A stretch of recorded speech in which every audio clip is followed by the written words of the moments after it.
بسم اللہ الرحمن الرحیم۔ السلام علیکم میرے پیارے دوستوں، آپ سب خیر خیریت سے ہوں گے۔ یہ ایک قصہ جو کہ مجھے رات کو میرے دوست نے سنایا ہے، اس کی زبانی بیان کر رہا ہوں۔ نیو کراچی شفیق موڑ کے پاس 2001 میں ہم نے ایک کرائے کی جگہ پر نئی فیکٹری لی۔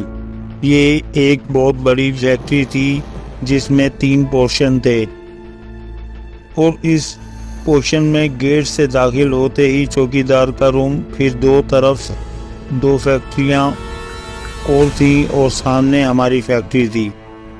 ہمارے پورشن میں داخل ہوتے ہی سامنے آفس کی طرف ایک گودام تھا جس میں کچا مال اور دوسری طرف مشینری لگی ہوئی تھی۔ ارد گرد میں 3 طرف خالی پلاٹ تھے، اور گیٹ کے سامنے چائے کا ہوٹل تھا اور پان کی دکان تھی۔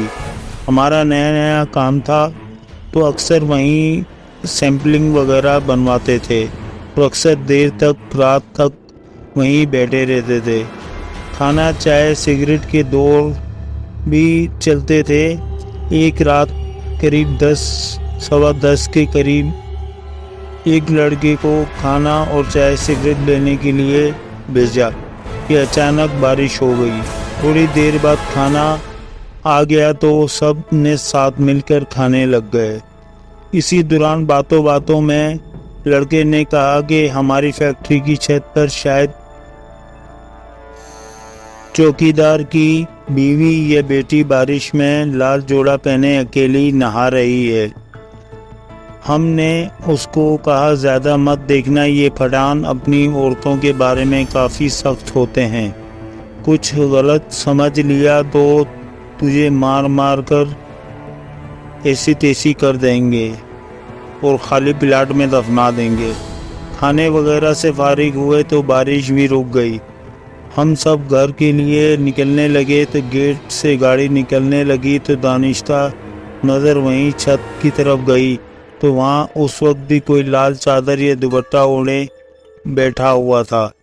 2-3 دن گزر گئے، بات آئی گئی ہو گئی، پھر اچانک ایک دن کے وقت دوبارہ بارش شروع ہو گئی۔ اس بار بارش کچھ زیادہ تیز تھی۔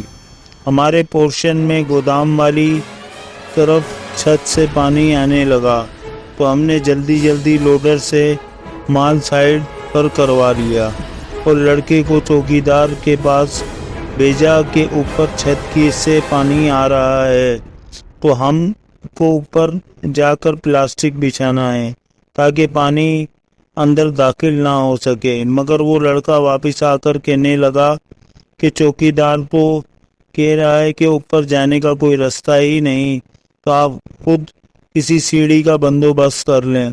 ہم کو فوراً وہ چھت پر بیٹھی عورت یاد آ گئی تو میں نے خود کو چوکیدار کے پاس گیا اور اس سے کہا کہ آپ کی فیملی اوپر رہتی ہے، ہم اس طرف سے چلے جاتے ہیں۔ چوکیدار حیران پریشان کہنے لگا ہماری تو کوئی فیملی یہاں نہیں رہتی بلکہ گاؤں میں رہتی ہے، چھت پر تو کوئی نہیں رہتا، نہ ہی کوئی راستہ ہے، نہ ہی عورت، کہاں سے آ گئی یہ عورت؟ کل قصہ ادھورا رہ گیا تھا تو وہ آج پورا کر رہا ہوں۔ جیسا کہ کل بتایا تھا کہ چوکیدار نے جب بتایا کہ اوپر چھت کا راستہ نہیں ہے اور نہ کوئی رہتا ہے، یہ بات سن کر ہم خوفزدہ ہو گئے، مگر بارش کا پانی چھت سے آ رہا تھا، اس کو روکنا بھی ضروری تھا، تو برابر پورشن والوں سے سیڑھی لانے کا بولا تاکہ چھت پر جا کر خیال سے پلاسٹک شیٹ بچھا دیں۔ وہ اوپر گئے اور واپس آ کر بتایا کہ چھت پر کچھ کچرا تھا جس سے پانی جمع ہو کر نیچے فیکٹری میں آ رہا تھا۔ وہ دن تو خیریت سے گزر گیا، مگر جس عورت کو لال لباس میں دیکھا تھا اس نے دوسرے دن صبح ہی اپنا اثر دکھانا شروع کر دیا۔ یوں ہوا کہ لوڈر صبح باتھ روم گیا تو اس نے باتھ روم میں چیخنا شروع کر دیا۔ ہم سب وہاں گئے تو دروازہ اندر سے بند کر کے وہ زور زور سے چیخ رہا تھا کہ وہ عورت باتھ روم کے باہر کھڑی ہے اور اسے وہ گھور رہی ہے۔ ہم نے اسے بتایا کہ کوئی نہیں ہے، تم باہر آ جاؤ۔ اس نے باہر آ کر بتایا کہ دروازہ بند ہونے کے باوجود اسے محسوس ہوا، بلکہ اسے نظر آیا کہ ایک عورت اسے دیکھ رہی ہے۔ اس کا پورا جسم سن ہو گیا تھا، وہ ہل بھی نہیں پا رہا تھا۔ پھر شام کو کسی کو محسوس ہوا جسے اسے سرد ہوا چھو کر گزر رہی ہو۔ میں مشین کے پاس کھڑا تھا، مجھے صاف نظر آیا کہ وہ عورت میرے پیچھے کھڑی ہے اور مجھے جھرجھری سی ہونے لگی۔ جیسے تیسے وہ دن گزر گیا تو اگلے دن معاملہ زیادہ خطرناک ہو گیا۔ ایک اور لوڈر گودام میں گیا تو اس نے کسی کو اپنے اوپر چھلانگ لگاتے دیکھا۔ وہ ڈر کر پیچھے ہٹ گیا تو لوڈنگ کی ٹرالی سے ٹکرا کر اپنا سر پھٹوا کر کلینک جا پہنچا۔ کچھ الٹی بات نہ کرے ورنہ لوگ مذاق بنائیں گے، اور پھر وہ گھر چلا گیا۔ اب معاملہ زیادہ خراب تھا تو ہم نے بھی فیکٹری بند کر دی اور جس بروکر سے یہ جگہ لی تھی اس کے آفس پہنچ گئے۔ اسے سارا قصہ سنایا کہ اب یہاں کام کرنا بہت مشکل ہو گیا اور مشینریز وغیرہ کہیں اور شفٹ کرنا ہوگی، آسان بات نہیں ہے۔ ہمارا تو پورے کی پوری فیکٹری کا سامان بھی ہے اور خرچہ بھی کافی ہو چکا ہے۔ بروکر نے توقع کے برعکس بات توجہ سے سنی اور کہا کہ مجھے اس بارے میں کچھ معلوم ہے، مگر کبھی کسی پر ایسا حملہ وغیرہ نہیں ہوا۔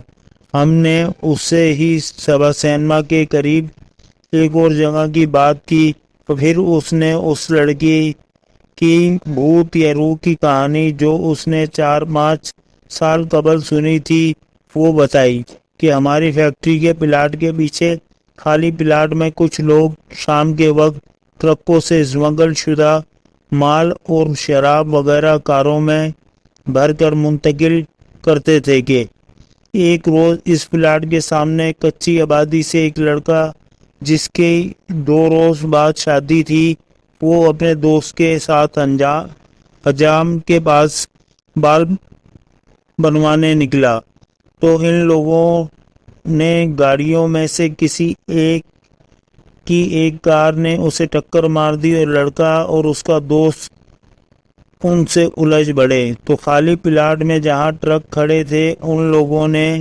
ان کو پکڑ کر خالی پلاٹ میں لے جا کر تشدد کیا اور تشدد کے بعد ان دونوں کو ہلاک کر دیا۔ وہ ان کو وہیں چھوڑ کر بھاگ گئے۔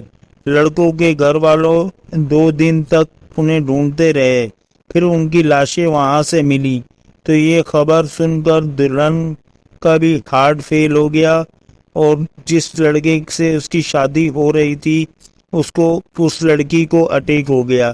کہتے ہیں کہ وہ لڑکی جو ان تینوں پلاٹس کے اطراف اپنے دولہے کے قاتلوں کو ڈھونڈتی پھرتی ہے، ہم نے وہ جگہ چھوڑ دی اور پھر کبھی مڑ کر اس روڈ کی طرف بھی نہیں گئے۔